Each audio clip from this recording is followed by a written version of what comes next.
Hello friends, welcome back to my channel. আমরা যে text book থেকে WP live chapter wise math solve করছিলাম, তো আজকের ক্লাসটা হচ্ছে 4 নম্বর ক্লাস। যারা আগের ক্লাসগুলো দেখোনি, প্লেলিস্ট করা আছে টেক্সট বুক ডাব্লিউপি বলে, সেখান থেকে তোমরা একবার দেখে নেবে। আমি মক টেস্ট দিয়েছিলাম, তো এটা আমি 4-5 দিন আগে মক টেস্ট দিয়েছিলাম। এখন এই র্যাঙ্কটা আমার 119ই আছে, কিন্তু এই সংখ্যাটা কিন্তু বেড়ে গেছে, মানে আরও সব মক টেস্ট দিয়েছিল। তো 20টার মধ্যে 18টা ঠিক করেছিলাম, মানে কোনো ভুল টুল করিনি, তো 18 নম্বর পেয়েছি। আর টাইমটা 18 মিনিটের মধ্যে 13 মিনিট টাইমটা লেগেছে। আর এক্সামে তোমরা কিভাবে সলভ করবে, এটা যেহেতু আমাদের প্র্যাকটিস ক্লাস, তাই আমরা বেসিক কনসেপ্টটাকে একটু অ্যাভয়েড করব, ট্রিক্সটাকে বেশিভাবে মানে বিশেষ করে ফোকাস করব। ঠিক আছে, যে কোন আর যেটা বেসিক বোঝার নিয়ম সেটা আমি বেসিকটা বলে দেবো, আর যেটা ট্রিক্স সেটা আমরা ট্রিক্সের মাধ্যমে অ্যাপ্লাই করব। তবে তোমরা টাইমটাকে কিন্তু মানে অনেকটাই মানে ম্যানেজমেন্ট করতে পারবে, কম সময় লাগবে। আর এখানে যদি তুমি প্রতিটাই বেসিক অঙ্ক বুঝতে চাও, তো ক্লাসটা অনেকটা লেন্দি হয়ে যাবে। আর এই যে কোশ্চেন মানে যে চ্যাপ্টার থেকে তোমার বেসিক কনসেপ্ট অর্থাৎ যে শর্ট ট্রিক্স তুমি পারছো না, সেই চ্যাপ্টারটাকে তোমাকে ভালোভাবে আগে মানে কমপ্লিট করে প্র্যাকটিস সেটে কিন্তু তোমাকে নামতে হবে। তো বেশি কথা না বলে তো চলো আজকের ক্লাসটা শুরু করি। আর এই যে 4 নম্বর এই 4 নম্বর ক্লাসের পিডিএফটা আমি টেলিগ্রাম গ্রুপে অনেক দিন আগেই পাঠিয়ে দিয়েছি, সেখান থেকে তোমরা ডাউনলোড করে মক টেস্ট দেওয়ার পর কিন্তু সলিউশনগুলো দেখবে। তো চলো আজকের ক্লাসটা শুরু করি। দেখো, ফার্স্ট কোশ্চেন, 4 অঙ্কের কোনো বৃহত্তম সংখ্যাকে 3, 5, 7 এবং 9 দ্বারা ভাগ করলে যথাক্রমে 1, 3, 5 এবং 7 অবশেষ থাকে। তো এখানে তোমরা কি করবে, যে এইটার লসাগু বের করে প্রতিটা ডিফারেন্স মাইনাস করবে। এবার লসাগু বের করবে, তার সাথে 1, 2 করে গুণ করতে হবে, মানে 4টা সংখ্যা তোমাকে আনতে হবে। তো এত কিছু আমরা করব না, যেহেতু এটা প্র্যাকটিস ক্লাস, তাই আমরা শর্ট ট্রিক্সটাকে বিশেষভাবে মানে ফোকাস করব। তো প্রথমে যে কোনো একটা সংখ্যা নিতে পারো, যে তুমি কোন সংখ্যা দ্বারা তাড়াতাড়ি কাটতে পারবে। তো 3 ধরতে পারো কিংবা 5। তো আমি 3 ধারায় যদি অপশান টেস্ট করি, মানে 3 দ্বারা যদি তুমি অপশান টেস্ট করো, প্রথমেরটা আনতে হবে 1। 5 দ্বারা যদি তুমি অপশান টেস্ট করো, দ্বিতীয়টা।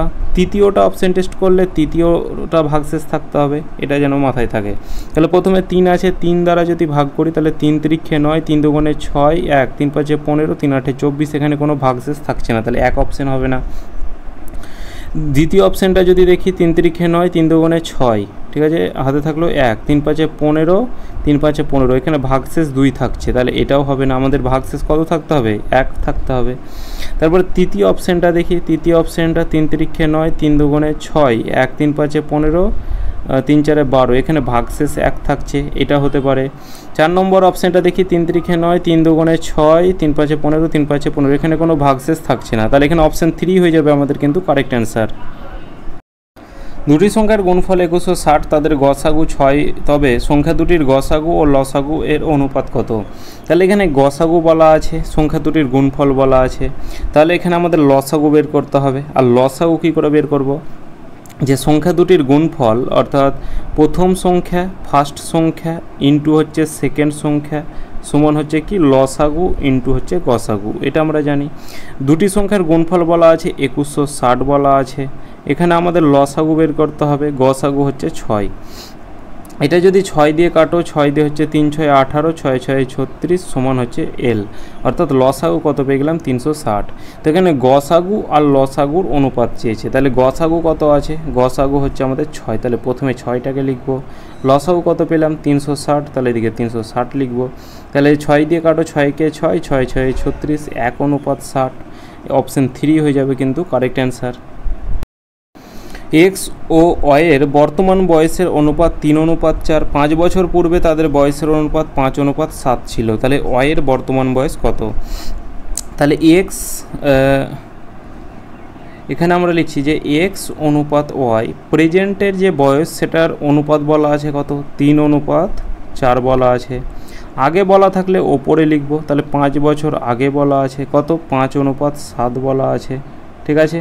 তাহলে এটার ডিফারেন্স দেখো 3, আর এটার ডিফারেন্স হচ্ছে 2, মানে সমান করতে হবে। তাহলে 3 আর 4 ডিফারেন্স 1, 1-এর সাথে এই দুটোকে গুণ করলে 5:7 হবে, আর এই দুটোর ডিফারেন্স হচ্ছে কত? 2, তাহলে এই নিচে যদি 2টাকে গুণ করি তাহলে এদিকে হবে 6 আর এদিকে হবে 8, 6:8। দেখো 5 থেকে 1 আসছে 6 হচ্ছে, 7 থেকে 8 হচ্ছে কত?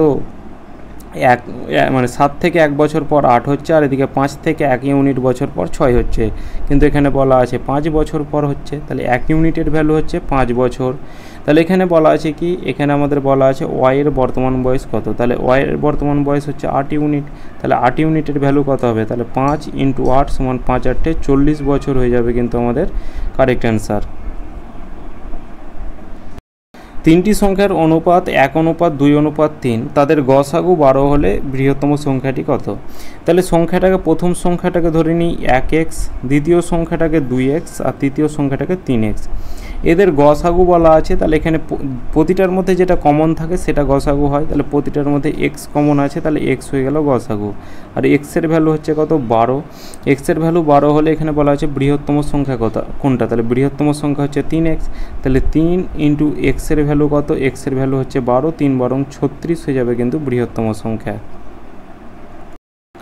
8 জনের একটি কমিউনিটিতে 35 বছর আর 45 বছরের 2 জন পুরুষের বদলে 2 জন মহিলা অন্তর্ভুক্ত হয়, তাহলে 8 জনের গড় বয়স 2 বছর করে বেড়ে যায়, তাহলে 2 জন মহিলার গড় কত। তাহলে 8 জনের কমিউনিটিতে 35 বছর আর 45 বছর পুরুষের, মানে 45 বছরের 2 জন পুরুষের পরিবর্তে 2 জন মহিলা এসেছে, মানে 8 জনই আছে এখানে আমাদের, মানে এই যে জনটা কমা বাড়াবার কোনো দরকার নেই। তাহলে 2 জন পুরুষের যে বয়স সেটা কত, 45 বছর আর 35 বছর, অর্থাৎ 80 বছর। এবার 2 জন পুরুষের পরিবর্তে যখন 2 জন মহিলা আসছে, তখন 8 জনের গড় বয়স বেড়ে 2 বছর হয়ে যাচ্ছে, তাহলে মোট কত বাড়ছে, 8 × 2 = 16 বাড়ছে। তাহলে 2 জন পুরুষের পরিবর্তে 2 জন মহিলা যখন আসছে তখন 16 বাড়ছে, মানে 80 ছিল, 16 বেড়ে কত হলো, 96 বছর হলো। ঠিক আছে, 96 বছর হলো, 2 জন মহিলার বয়স হয়ে গেল 96। 2 জন মহিলার গড় বয়স চেয়েছে, তাহলে এখানে 2 জন মহিলার যে মোট বয়স সেটা হচ্ছে 96, এবার মোটকে তুমি যখন 2 দিয়ে ভাগ করে দেবে তখন সেটা হয়ে যাবে আমাদের গড়। 4 × 2 = 8, 8 × 2 = 16, অর্থাৎ 48 বছর হয়ে যাবে কিন্তু গড় বয়স। কোশ্চেন 6, প্রথমে দেখো রুটের মধ্যে দুটো, মানে 4টা শূন্য আছে, 64 আছে, তাহলে রুটের মধ্যে 2টো থাকলে সেটা বাইরে বেরিয়ে এসে একটা হয়, তাহলে এখানে তার ওপরে আছে √³ আছে, ঠিক আছে। তাহলে এখানে 4টা বেরিয়ে, মানে কটা শূন্য আছে, 4টা শূন্য আছে, বাইরে বেরিয়ে এসে 2টো শূন্য হবে, তার আগে দশমিক আছে, তাহলে 2টো শূন্য। এবার 64, তাহলে 64টাকে কী ভাঙতে পারি, 8 × 8, 8 × 8 = 64, তাহলে 2টো 8 বাইরে বেরিয়ে এসে একটা 8 হয়ে গেল। এবার এখানে 3টে, মানে 3টে থাকলে একটা, তাহলে এখানে 3টে দশমিকের পর 3টে সংখ্যা, তাহলে এখানে বাইরে বেরিয়ে এসে একটার পর, মানে দশমিকের পর একটা সংখ্যা হবে। এখানে যেমন দশমিকের পর 2, 2, 4, 5, 6টা ছিল, ঠিক আছে। তাহলে এখানে এই যখন রুট থেকে বাইরে বেরোলো, তাহলে দশমিকের পর 3টে, মানে রুটের মধ্যে যেটা থাকে দশমিকের পর ডবল থাকলে বাইরে বেরিয়ে এসে একটা, আর কিউব থাকলে দশমিকের পর 3টে সংখ্যা থাকলে বাইরে বেরিয়ে এসে একটা। যদি এখানে 4 থাকতো তাহলে এখানে দশমিকের পর 4টা সংখ্যা থাকলে, যদি এখানে দশমিকের পর 4টা সংখ্যা থাকতো তাহলে বাইরে বেরিয়ে এসে দশমিকের পর একটা সংখ্যা হতো। তাহলে এখানে এই 2 × 3 = 8 হয়, তাহলে এখানে 0.2 হয়ে যাবে কিন্তু কারেক্ট অ্যান্সার। দুটি সংখ্যার অনুপাত 6:13, তাদের লসাগু 312 হলে সংখ্যা দুটির যোগফল কত। তাহলে একটা সংখ্যাকে আমরা 6x ধরলাম আর একটাকে আমরা 13x ধরলাম, এদের লসাগু, দুটোর মধ্যে কমন কি আছে, x কমন আছে, কি কমন নেই, 6 কমন নেই, 13 কমন নেই, এই 3টে হয়ে গেল আমাদের লসাগু। আর এই লসাগু = কত বলা আছে, 312 বলা আছে। 6 দিয়ে কাটো, 4 6 5 6 30, 6 × 2 = 12, 4 13 52, তাহলে x এর ভ্যালু কত পেলাম, x এর ভ্যালু আমরা 4 পেলাম। এবার এখানে বলা আছে সংখ্যা দুটির যোগফল, তাহলে 6x আর 13x যোগ করলে কত হবে, 19x হয়ে যাবে, ঠিক আছে, 19x। তাহলে 19 × x এর ভ্যালু কত, x এর ভ্যালু হচ্ছে 4, 4 × 19 = 76, এটাই কিন্তু আমাদের কারেক্ট অ্যান্সার। 841/2025 বর্গমূলকে কত দিয়ে গুণ করলে গুণফল 1 হবে। তাহলে এর বর্গমূল মানে কি, বর্গমূল মানে হচ্ছে এই রুট করে দিলে সেটাকে বর্গমূল বলা হয়। তলায় হচ্ছে কত, 2025। এবার এটার সাথে কত গুণ করলে, x গুণ করলে গুণফল 1 হবে, তাহলে এটা = 1 হবে। তাহলে 841 কার বর্গ, তাহলে এদিকে হচ্ছে 2 × 2 = 4, আর তাছাড়া কোনো সংখ্যার সাথে গুণ করে তো 1 হবে না 9 ছাড়া, তাহলে এখানে 29। তাহলে এখানে ওপরে হলো 29 আর 2025 আমরা জানি কত 45-এর বর্গ হয়। এটার সাথে x গুণ করলে এটা ইকুয়াল টু 1 হলো। তাহলে x ইকুয়াল টু কত হলো, এটাকে যদি সমানের দিকে নিয়ে আসি তাহলে নিচেরটা যেটা আছে সেটা ওপরে চলে যাবে আর ওপরেরটা নিচে। 45/29 অপশন 3 সঠিক অ্যান্সার। একটি পরীক্ষায় 9 জন শিক্ষার্থীর প্রাপ্ত গড় নম্বর 86, যদি তাদের মধ্যে 4 জন শিক্ষার্থীর প্রাপ্ত গড় নম্বর 81 হয় এবং বাকি 5 জন শিক্ষার্থীর প্রাপ্ত গড় নম্বর কত হবে? তাহলে 9 জনের গড় নম্বর এত বলা আছে, তাহলে মোট কত হবে? তাহলে 9 × 86, 6 9 54, 4 হাতে থাকলো 5, 8 9 72 আর 5 হচ্ছে 77, 774। তাদের মধ্যে 4 জন শিক্ষার্থীর গড় নম্বর হচ্ছে 81, তাহলে মোট নম্বর কত হবে? তাহলে 4 জনের যে মোট নম্বর সেটা হচ্ছে 4 × 81 অর্থাৎ 4 × 4 4 8 32, 324।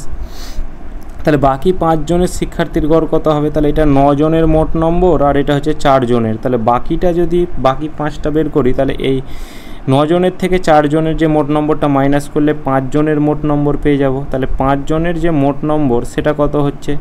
তাহলে এদিকে 4 থেকে 4 বাদ দিলে 0, 7 থেকে 2 বাদ দিলে 5 আর এইদিকে 4, 450। তাহলে এবার 5 জন শিক্ষার্থীর গড় নম্বর চেয়েছে, তাহলে মোট নম্বর তো 450। এবার কতজন আছে? তারা 5 জন আছে, 5 দিয়ে ভাগ করে দিলে সেটা আমরা গড় পেয়ে যাব। তাহলে 5 9 45। তাহলে বাকি যে 5 জন শিক্ষার্থীর গড় নম্বর সেটা হচ্ছে কত? 90।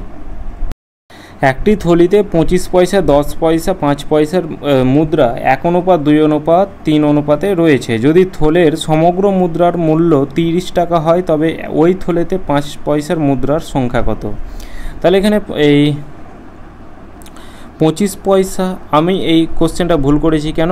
পয়সাটাকে টাকাতে কনভার্ট করছিলাম আর এই টাকাতে কনভার্ট করাতে আমার অ্যান্সার কিন্তু আসছিল না। লাস্টে 5 পয়সাটা চেয়েছে, 5 পয়সাটাকে আমি টাকার কনভার্টটাকে আমি গুণ করছিলাম, তার জন্য আমার অ্যান্সারটা আসেনি। তাই এই অঙ্কটা আমি করিনি, উত্তর যেহেতু মিলেনি।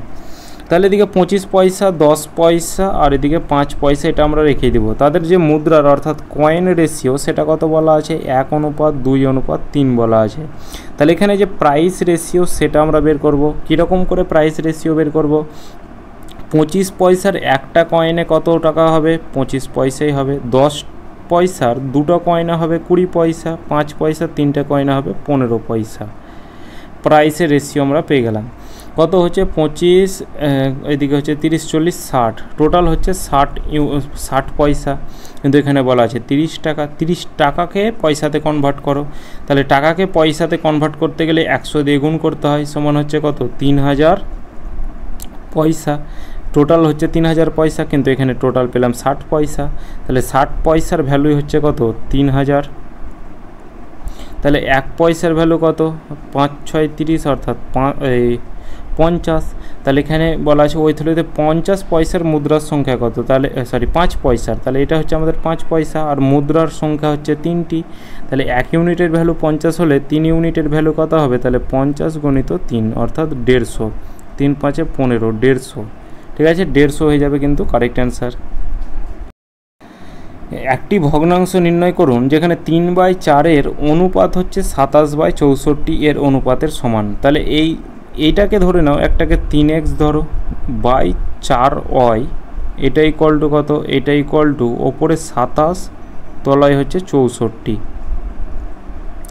তাহলে ভগ্নাংশ যখন তৈরি করতে বলবে দুটোকে x ধরলে হবে না, তো দুটোকে x ধরলে তো x কাটাই যাবে, একটা x একটাকে y ধরতে হবে। সমানের সামনাসামনি কাটা যায়, 3 9 27 আর এদিকে 4 16 64। তাহলে x/y এটা ইকুয়াল টু কত হবে? তাহলে 9 তলায় হচ্ছে 16, 9 তলায় হচ্ছে 16, এটাই আমাদের ভগ্নাংশ। a অনুপাত b 3:4, b অনুপাত c 6:5 হলে a অনুপাত c এর মান কত হবে? তাহলে প্রথমে 3:4 একটা আছে আর একটা হচ্ছে কত? 6:5। ঠিক আছে, প্রথমের সাথে প্রথম গুণ করলে প্রথমটাকে পেয়ে যাব, শেষের সাথে শেষ গুণ করলে শেষেরটা পেয়ে যাব। তাহলে এখান থেকে কাটাকুটি যাবে তো, 2 দিয়ে 3, 2 দিয়ে 2, তাহলে 3 3 9 আর এদিকে হচ্ছে 10, তাহলে 9:10। 1 + 2 + 3 এভাবে 25 পর্যন্ত সংখ্যাক্রমের যোগফল কত? এই যে পরপর অঙ্কদ্বয়ের সংখ্যার যোগফলের ফর্মুলা হচ্ছে এন ব্র্যাকেটে এন প্লাস 1 বাই হচ্ছে 2, ঠিক আছে। এন মানে কত, শেষ টার্ম, অর্থাৎ 25 গণিত 25 আর 1 যোগ করলে কত হবে 26, এটা বাই হচ্ছে 2, 2 দিয়ে কাটা দাও, 13 দুগুণে 26, 5 13 65, 5 হাতে থাকলো 6, 13 দুগুণে 26 আর 6 হচ্ছে 32, 325, এটাই কারেক্ট অ্যান্সার। কোশ্চেন 14, কোন ভগ্নাংশটি ক্ষুদ্রতম? তাহলে এখানে প্রথমে 24/25 আর 99/100-র মধ্যে আমরা দেখব যে কোনটা ক্ষুদ্রতম। কেন দেখব? কারণ এইটা দেখো 25 আর 100-র আমাদের লসাগু করতে সুবিধা হয়। 25 আর 100-র লসাগু তো 100ই হয়, তাহলে এটার সাথে একবার 100 গুণ করব আর এটার সাথে 100 গুণ করব, তাহলে এই 100 100 কেটে এটা তো 99 এলো, আর এটা 99 এলো, আর এটা 4 25 সঙ্গে 100, 4 4 16, 4 4 16 আর 4 2 96 এলো। তাহলে কোন ভগ্নাংশটা ছোট? অবভিয়াসলি 24/25টা ছোট, তাহলে এটা তো হবে না। এবার 24/25-এর সাথে 10/11টা তুলনা করব, তাহলে 24/25 আর 10/11। এবার এটা আমাদের লসাগু করাটা কঠিন হবে, তাই আমরা কোনাকুনি গুণ করব, তাহলে 25-এর সাথে 10 গুণ করলে 250 হবে, আর এই 24-এর সাথে 11 গুণ করলে কত হবে 4 2 6 264, ঠিক আছে। তাহলে এখানে কোনটা ছোট? এখানে আমাদের 250 অর্থাৎ 10/11টা ছোট। এবার এর সাথে কোনটা তুলনা করব? এটা তুলনা করব, যে 10/11 আর এইদিকে হচ্ছে কত 68, তলায় হচ্ছে 69, 69-এর সাথে 10 গুণ করলে কত হবে 690 হবে, আর 11-র সাথে 68 গুণ করলে কত হবে 8 8 6 14 7, 748। তাহলে কোন সংখ্যাটা ছোট? 10/11। তাহলে 10/11 এটাই হচ্ছে সবথেকে ক্ষুদ্রতম সংখ্যা। দুটি সংখ্যার লসাগু গসাগু যথাক্রমে এত এত, একটি সংখ্যা এত হলে অপর সংখ্যা কত? তাহলে আমরা জানি কি লসাগু ইন্টু গসাগু সমান হচ্ছে কি প্রথম সংখ্যা ইন্টু হচ্ছে দ্বিতীয় সংখ্যা। তাহলে লসাগু কত বলা আছে 315 বলা আছে, গসাগু কত বলা আছে 7 বলা আছে, এটা ইকুয়াল টু একটা সংখ্যা 35 বলা আছে আর একটা সংখ্যাকে x ধরলাম। তাহলে 7 দিয়ে কাটো, 5 7 35, 5 দিয়ে কাটো, 5 6 30, 3 5 15, তাহলে x ইকুয়াল টু কত 63। তাহলে অপর একটা সংখ্যা সেটা হচ্ছে 63। রিনার বয়স সুনিতার বয়সের দ্বিগুণ। তাহলে এখানে প্রথমে আমরা লিখছি রিনা, তারপর হচ্ছে সুনিতা। এই সুনিতাটাকে আমি এই দূরে লিখছি কারণ এই পরে আরও সংখ্যা আছে, যে সুনিতার বয়সের দ্বিগুণ। তাহলে সুনিতার বয়স যদি x হয় তাহলে রিনার বয়স কত হবে? নিশ্চয়ই 2x হবে। নমিতা শ্রাবণীর থেকে বয়সে ছোট, আবার শ্রাবণী সুনিতার থেকে বয়সে বড়। শ্রাবণী কি সুনিতার থেকে বড়, তাহলে যেগুলো বড় আমি সেগুলোকে এই দিকে লিখছি, তাহলে এখানে আমরা শ্রাবণী লিখছি, ঠিক আছে। শ্রাবণী সুনিতার থেকে বড় এবং নমিতা শ্রাবণীর থেকে ছোট, তাহলে শ্রাবণীর থেকে ছোটকে নমিতা, তাহলে এখানে এই নমিতা কোথায় হবে? এই শ্রাবণীর পরে হবে, তাহলে এখানে আমরা শ্রাবণী লিখলাম, ঠিক আছে। তারপরে হচ্ছে নমিতা। এরপর বলা আছে কি কাকলির বয়স শ্রাবণীর বয়সের দ্বিগুণ। তাহলে শ্রাবণীর বয়স x হলে এর দ্বিগুণ কত হবে? এর দ্বিগুণ নিশ্চয়ই এখানে হবে, এখানে হবে কাকলি, ঠিক আছে। কাকলি অর্থাৎ দ্বিগুণ 2x হলো। এবার কি বলা আছে কে বয়স হিসেবে মধ্যস্থানে বসে আছে। তাহলে এদিক থেকে দুটো বাদ দাও, এদিক থেকে দুটো বাদ দাও, এদিকে রিনা কাকলি দুজন বাদ, এদিক থেকে দুজন বাদ, তাহলে মধ্যে কে বসে আছে? শ্রাবণী বসে আছে। অপশান 3 সঠিক অ্যান্সার। এই অঙ্কগুলো প্রথমে একটা ছিল যে দুটি সংখ্যার অনুপাত বলা আছে, গসাগু বলা আছে, সংখ্যা দুটির লসাগু চেয়েছে। দুটি সংখ্যা একটাকে 3x ধরলাম আর একটাকে 4x ধরলাম, দুটোর মধ্যে কমন যেটা থাকবে সেটা গসাগু, তাহলে x কমন আছে কিন্তু এইটার ভ্যালু বলা আছে 4। তাহলে সংখ্যা দুটি কি কি? একটা 3x একটা 4x, 3 ইন্টু এক্স, এক্সের ভ্যালু 4, তাহলে 3 4 12 একটা আর 4 4 16 একটা, 12 আর 16 লসাগু কত? 48 হয়, ঠিক আছে। 48 হয়ে যাবে কারেক্ট অ্যান্সার। দুটি সংখ্যার যোগফল 32, তাদের মধ্যে একটা মান এত বলা আছে -36, তাহলে অপর সংখ্যাটি কত? তাহলে দুটি সংখ্যার যোগফল অর্থাৎ x প্লাস আরেকটা সংখ্যা কত বলা আছে? -36 বলা আছে, ঠিক আছে। এইটা ইকুয়াল টু কত বলা আছে? 32 বলা আছে। তাহলে x প্লাসে মাইনাসে -36 হবে, এটা ইকুয়াল টু 32। তাহলে x ইকুয়াল টু কত? তাহলে 32 মাইনাসটা এদিকে হলে +36 হয়ে যাবে, 6 2 8 68। ছটি সংখ্যার গড় 17, তাহলে সংখ্যাগুলির যোগফল মানে মোট সংখ্যা চেয়েছে। তাহলে ছটি সংখ্যার গড় হলে মোট সংখ্যা কত হবে? 6 × 17, তাহলে 102। এ ও বি একটি ব্যবসায় 3:2 অনুপাতে বিনিয়োগ করে। তারা মোট লাভের 5% অবদানে রাখে। এর মূলধনের পরিমাণ 4,275 টাকা হলে মোট লাভের পরিমাণ কত? তাহলে টোটাল যে প্রফিট সেটা হচ্ছে 100 টাকা ধরলাম। 5% অবদান মানে দান করে দেয়, তাহলে 5% দান করলে তাদের কাছে আর লাভ কত আছে? 95 ইউনিট আর প্রফিট আছে। এবার তারা যে এ আর বি যে ইনভেস্ট করেছে সেটা হচ্ছে কত? 3:2 এটা ইনভেস্ট করা আছে, মানে এটা হচ্ছে ইনভেস্টের রেশিও, বিনিয়োগ করা আছে। এখানে আমাদের লাভের রেশিও বের করতে হবে। যদি টাইম বলা না থাকে তাহলে এটাই হয়ে যাবে আমাদের কি? প্রফিটের রেশিও।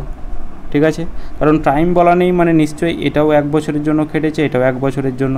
অনুপাতের ক্ষেত্রে 1 তো কাটাই যাবে, অর্থাৎ 3:2। তাহলে এটা হয়ে গেল প্রফিটের রেশিও। তাদের কাছে টোটাল ইউনিট কত প্রফিট পড়ে আছে? 3, 2, 5 ইউনিট, কিন্তু এখানে বলা আছে 95 ইউনিট। তাহলে 5 ইউনিটের ভ্যালু কত? 95। 1 ইউনিটের ভ্যালু কত? 5 × 95। তাহলে এখানে এর লাভ কত? এর মূলধন কত? এখানে 3 ইউনিট। ঠিক আছে, তাহলে এখানে এ 3 ইউনিট বিনিয়োগ করেছে, বি 2 ইউনিট বিনিয়োগ করেছে। এটাই প্রফিটের রেশিও, এটাই কিন্তু আমাদের মূলধনের পরিমাণ। তাহলে এর মূলধন হচ্ছে কত? 3 ইউনিট। তাহলে এটার ভ্যালু হচ্ছে কত? 19। তাহলে এই 3 ইউনিটের ভ্যালু কত হবে? 1 ইউনিটের ভ্যালু 19 হলে 3 ইউনিটের ভ্যালু হবে 3 × 19। কিন্তু এখানে বলা আছে কত? 4,275। তাহলে এটার ভ্যালু হচ্ছে 4,275। 1 ইউনিটের ভ্যালু কত হবে? 3 দিয়ে কাটো, 3 একে 3, 3 4 12, 3 2 6, 3 5 15। 19 দিয়ে কাটো, 5 × 19 95, 60 আর 6 9 54, 11 114। তাহলে এখানে 7 19 70 আর 63, 3 6 6 12 13 133। তাহলে এখানে হচ্ছে প্রথমটা হচ্ছে 7 19 133 হলো। তাহলে এদিকে কত? 7 5 19 95, 1 ইউনিটের ভ্যালু 75 পেলাম। তাহলে এখানে বলা আছে মোট লাভের পরিমাণ কত? তাহলে মোট লাভের পরিমাণ আমরা কত ধরেছি?